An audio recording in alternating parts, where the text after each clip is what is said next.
Just wanted to go to the announcement on the 22nd of October about the acquisition of SM6 and SM2 Block 3 Charlie. First off, I just want to, I'm looking at timeframes here, and I want you to help the committee understand that this is not like you can go to a Bunnings for missiles and just buy what you want. There's a whole process of engagement with the State Department.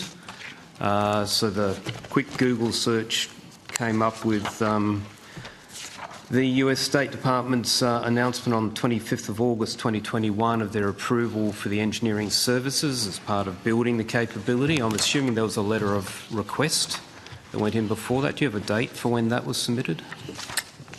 I'll see if I can get that for you, Senator, and I'll just being joined by Air Vice Marshal Colthorne, who might have that information handy. Air Vice Marshal Thorne, welcome.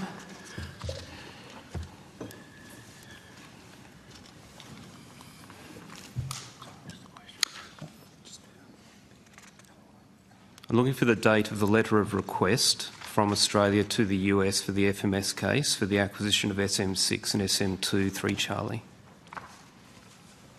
I'm assuming it would have been early 2021, but I'm hoping you can provide an accurate figure there.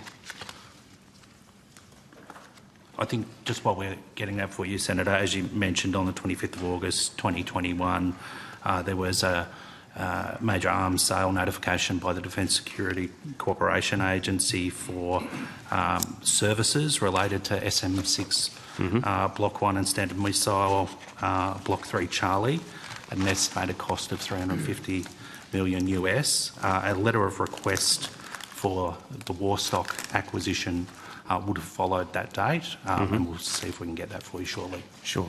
And just again to help the committee and the public understand, beyond that, my understanding is that there would have been potentially modifications to Aegis or upgrades to Aegis to enable our vessels to be capable of operating, and then a test program, and I'm assuming that was the firing that occurred in August this year?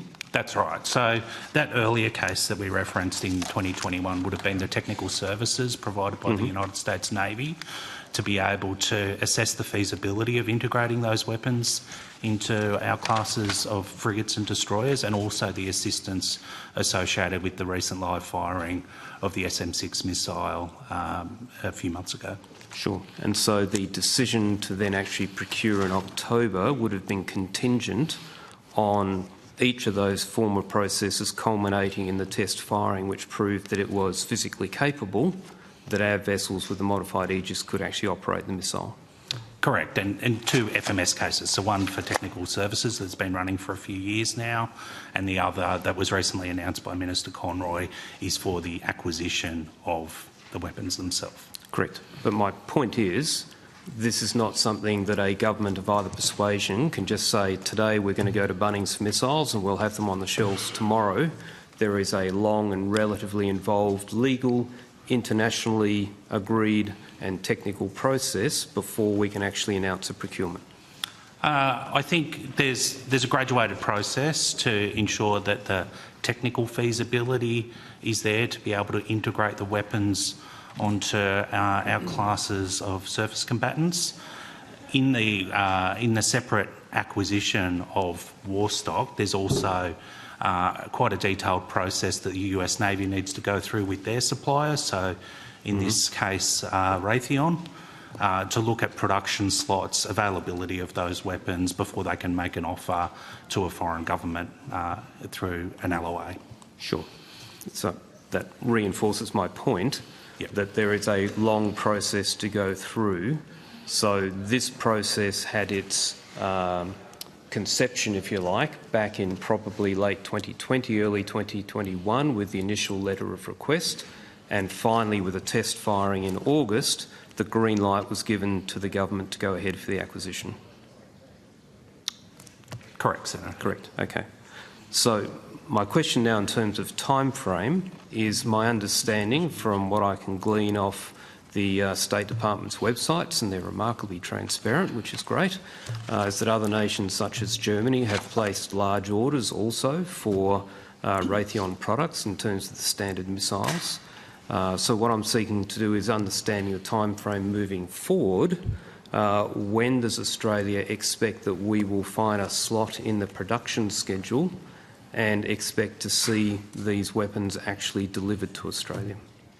Senator, could I just indicate, of course, that question leads to a very direct indication of the level of capability that is then available in the Defence Force, the scale of that capability.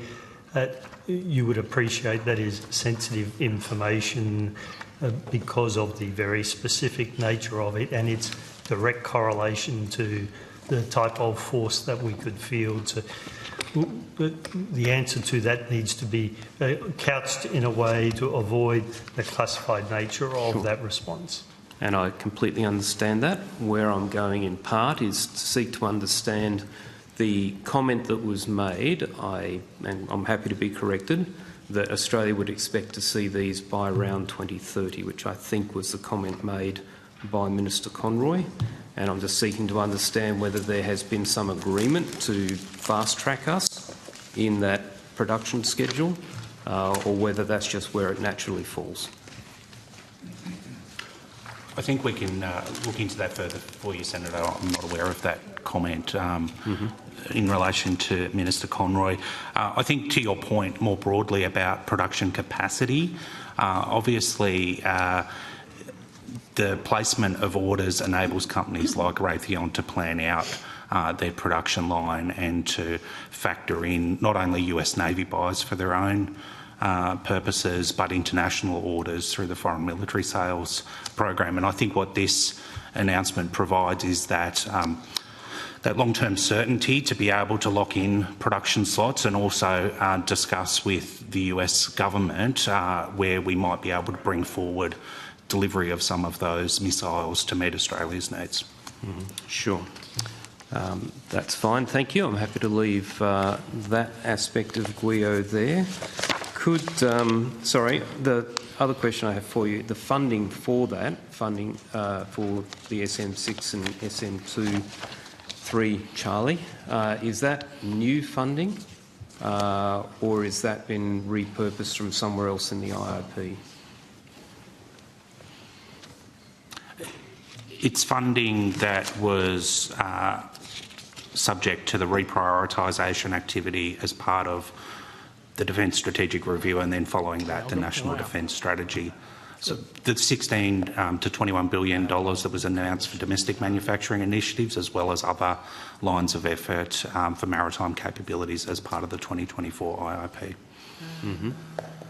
So in the IIP that's online, there is now an amount that roughly equates with the $7 billion that's in the approved bracket, and I'm assuming that is for this acquisition. Yep. I don't think it specifically says, but I'm assuming that that is for this acquisition.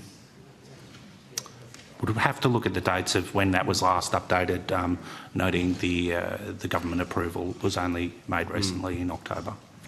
Sure. Senator, it could refer to previous acquisitions that have been announced, Delrasm, Argama. So I think the timing of that, as the official has said, would indicate what type of stock it was referring to. Sure, so possibly Naval Strike Missile or one of those others that has, again, been through a long gestation period to actual acquisition. Okay, thank you.